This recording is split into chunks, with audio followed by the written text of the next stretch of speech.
Hi అండి, welcome back to Harshita. ఇవాళ నేనైతే మీకు చూపించాలనుకుంటున్నాను మోదకలు అనమాట. వినాయకుడికి ఎంతో ఇష్టమైన మోదకలు అయితే ఈజీ ప్రాసెస్లో ఎలా చేయాలనేది చూద్దాం అనుకుంటున్నాను. స్టార్ట్ చేద్దాం. ఇక్కడైతే నేను పచ్చి కొబ్బరి తీసుకున్నాను అనమాట. మన ఇష్టం, పచ్చి కొబ్బరి అయినా ఎండు కొబ్బరి అయినా ఏం లేదు. దాన్ని మిక్సీ చేసుకోవాలన్నమాట. మెత్తగా మిక్సీ చేసుకున్న తురుముకున్న సేమ్ ప్రాసెస్ ఉంటుంది. ఇక్కడ వచ్చేసి ఉప్మా రవ్వ ఉంటుంది కదండి, సన్నది ఉప్మా రవ్వ, అది వేయించుతున్నాను అనమాట. మంచిగా నెయ్యి వేసి మంచిగా రెడ్ కలర్ వచ్చేటట్టు వేయించుతున్నాను, కొంచెం దూరగా వేయించుతున్నాను. ఇక్కడ మనం కొలతతో వాడుకుంటే బెటర్ అనమాట. మనం ఏదైనా కొలతతో చేసుకుంటే బెటరు. ఇక్కడ కొబ్బరి అనేది మిక్సీ చేసేసాను. ఇంత మెత్తగా ఉంటే చాలు, ఇంకా మన ఇష్టం, ఇంకా మెత్తగా అయినా చేసేసుకోవచ్చు. ఇక్కడ కొబ్బరి కూడా నేను వేయించుతున్నాను అనమాట. పచ్చి కొబ్బరి కదా, కొంచెం వేయించుదాం. తర్వాత వేయించాక బెల్లం అనేది వేసుకుందాం అనమాట. అయితే ఇక్కడ నేను కొబ్బరి వచ్చేసి కొలతతో తీసుకుంటున్నాను. ఒక గిన్నె కొబ్బరికి హాఫ్ గిన్నె బెల్లం అనమాట. హాఫ్ గిన్నె బెల్లం, అలాగే హాఫ్ వాటర్. కొబ్బరి అనేది నిండుగా తీసుకున్నాను, అలాగే వాటరును బెల్లం వచ్చేసి హాఫ్ తీసుకున్నాను అనమాట. స్వీట్ సరిపోతుంది, ఇంకా ఎక్కువ స్వీట్ కావాలనుకుంటే ఇంకా ఎక్కువైనా తీసుకోవచ్చు. ఇంకొంచెం ఇలాచీ పౌడర్ వేసుకోవాలన్నమాట. అది కొంచెం దగ్గరగా అయ్యే మూమెంట్లో ఇలాచీ పౌడర్ వేసుకోవాలి. కొంచెం స్వీట్ అన్నాక టేస్ట్ దాంతో ఉంటుంది కదా, అందుకని వేస్తున్నాను అనమాట.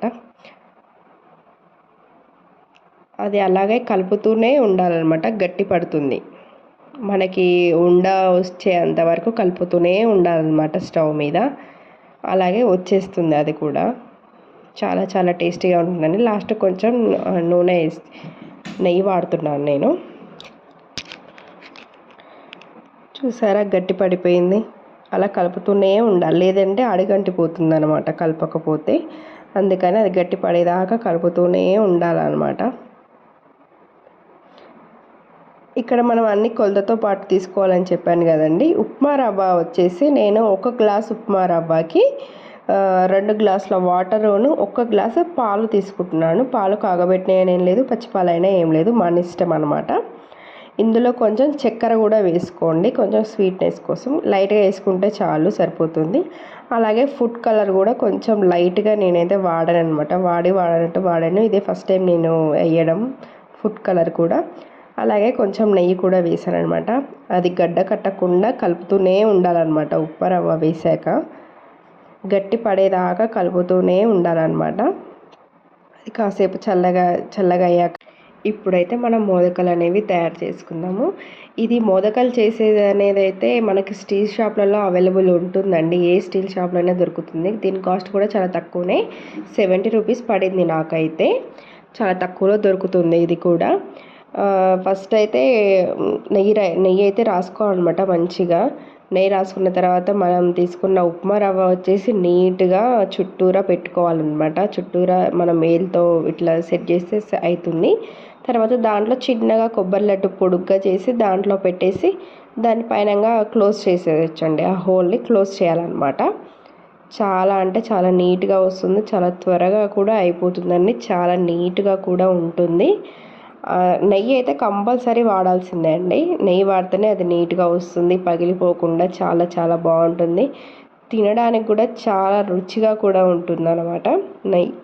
నెయ్యి అయితే కంపల్సరీ మనం యూజ్ చేయాల్సిందే. మళ్ళీ ఇంకొకసారి కూడా చూపిస్తున్నాను చూడండి. చాలా ఈజీ ప్రాసెస్ అండి. మనం వేలుతోటి చుట్టూరా అనుకోవాలన్నమాట. లోపల పిండి అనేది పెట్టుకొని చుట్టూరా అనుకోవాలి. కొబ్బరి లడ్డు పొడుగ్గా చేసుకొని లోపల పెట్టేసేయాలి. అలాగే పైన ఉన్న హోల్ క్లోజ్ చేయాలన్నమాట. చాలా ఈజీగా త్వరగా క్విక్గా అయిపోయే రెసిపీ అనమాట. చాలా చాలా టేస్టీగా ఉంటుంది. అలాగే వినాయకుడికి ప్రత్యేకంగా చాలా చాలా ఇష్టమైన ఐటమ్ అన్నమాట. కంపల్సరీ మనం చేసి పెట్టాలి కదా. అందరూ కూడా చూసి ట్రై చేయండి. మీకు ఎలా వచ్చిందో నాకు కామెంట్ చేయండి. ఇంకెవరికైనా అర్థం కాలేదన్నా కూడా కామెంట్ బాక్స్లో చెప్పండి. నేను మళ్ళీ అయినా నీకు వీడియో చేసి పెడతానమాట. చాలా చాలా టేస్టీగా ఉంటుందండి. ఒకసారి ట్రై చేసి చూడండి. ఎంత బాగుందో అసలు, చూస్తూనే నోరు ఊరిపోతుంది కదండి, అంత బాగుంటుంది. టేస్ట్ కూడా అద్రిపోతుంది. సామ్రాజ్యం భౌజ్యం స్వరాజ్యం వైరాజ్యం పారమేష్టం వైరాజ్యం. ఆ కర్పూరం హారతి చుట్టూ నీళ్ళు నింపండి. నిరాజనం సమర్పయామి. నిరాజనం శుద్ధాచనం సమర్పయామి. కుడివైపుగా చూపించండి. శ్రీ విఘ్నేశ్వర స్వామి